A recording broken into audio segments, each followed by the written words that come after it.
નમસ્કાર મિત્રો, સ્વાગત છે તમારું આપ સૌની શહેરી ચેનલ અને ગુજરાતી યુટ્યુબ ચેનલમાં. હું નિકુંજ પરમાર આપ સૌનું તહે દિલ સ્વાગત કરું છું. મિત્રો, તો આજના વિડીયોમાં વાત કરવાનો છું હાઈકોર્ટના આ નિર્ણયથી પેન્શનરો અને નિવૃત્તિ કર્મચારીઓના તે શાનદાર જીત. મિત્રો, આજના સૌથી મોટા સમાચાર. તો મિત્રો, હાઈકોર્ટે આપે મહત્વપૂર્ણ નિર્ણય. ઘણા લાંબા સમય સુધી રાહ જોઈએ તેમના માટે ખૂબ જ સારા સમાચાર લઈને આવ્યો છું. હાઈકોર્ટ આ લેવા એ ખૂબ જ સારા સમાચાર પેન્શનધારક માટે, નિવૃત્તિ કર્મચારી માટે ખૂબ જ સારા સમાચાર લઈને આવ્યો છું. તો તેના વિશે આજના વિડીયોમાં ચર્ચા કરીશું. ચર્ચા કરતાં પહેલાં ચેનલ પર નવા છો ચેનલ સબસ્ક્રાઈબ કરી લો. તમને ચેનલ પર સરકારી કર્મચારી, નિવૃત્ત કર્મચારી, પેન્શનધારક, પેન્શન બાબત, પગાર બાબત, ડીઆર, એચઆરએ અને કોઈ પણ અપડેટ આવે દરેક અપડેટ આપણે ચેનલ પૂર્વત કરવામાં આવશે. તો આપણે આ ચેનલને સબસ્ક્રાઈબ કરીને વિડીયોને લાઇક કરવાનું, બેલ આઇકન બટન દબાવવાનું ભૂલશો નહીં. તો ચાલો જાણીએ આજની મહત્વની અપડેટ. તો મિત્રો, આંધ્રપ્રદેશ હાઈકોર્ટ પેન્શનની અરજી પર ઐતિહાસિક ચુકાદો આપતા 11 વર્ષ અને 3 મહિના પછી પેન્શન કોમ્પિટિશન વસૂલાત રોકવાનો આદેશ આપ્યો છે. આ પગલું પેન્શનને નાણાકીય હિતોને નુકસાન કરવા અને તેમના જીવન ધોરણને સુધારવા મહત્વપૂર્ણ સાબિત થયું. અને મિત્રો, લાખો પેન્શનની મોટી જીત. આંધ્રપ્રદેશ હાઈકોર્ટ પેન્શનધારકોની અરજી પર ઐતિહાસિક નિર્ણય સંભળાવ્યો છે, જેમાં પેન્શન કોમ્પિટિશન વસૂલાત અંગે લાંબા સમયથી ચાલતી પ્રક્રિયા પડકારવામાં આવી હતી. કોર્ટે આદેશ આપ્યો કે 11 વર્ષ 3 મહિના પછી કપાતની તાત્કાલિક અસર બંધ કરવી જોઈએ.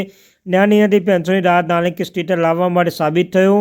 પેન્શન કોમ્પિટિશન એક એવી સિસ્ટમ છે જેના હેઠળ નિવૃત્ત થતા કર્મચારી તેમના પેન્શન 40% એકમ રકમ તરીકે લઈ શકે છે. તેના બદલે તેમને માસિક પેન્શન કાપવામાં આવે છે અને આ કાપત 15 વર્ષ સુધી ચાલી રહી છે. જો કે અદાલત શોધી કાઢ્યું હતું કે કોમ્પિટિશન વસૂલાત માત્ર 11 વર્ષ 3 મહિના પૂર્ણ થાય છે. જો કે આ સમયગાળા પછી કાપ ચાલુ રહે તો પેન્શનને આર્થિક નુકસાન સહન કરવું પડતું હતું. સરકાર જવાબ અને હુકમનો અમલ.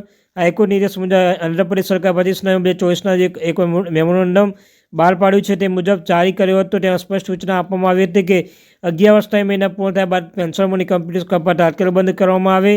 અને સરકાર તમામ જિલ્લાની તિજોરીમાં હિસાબી અધિકારી, ડીટીઓએસ અને સીઆરટીએસના મદદનીશ તિજોરી અધિકારીના સુનિશ્ચિત કરવા નિર્દેશ આપ્યો છે.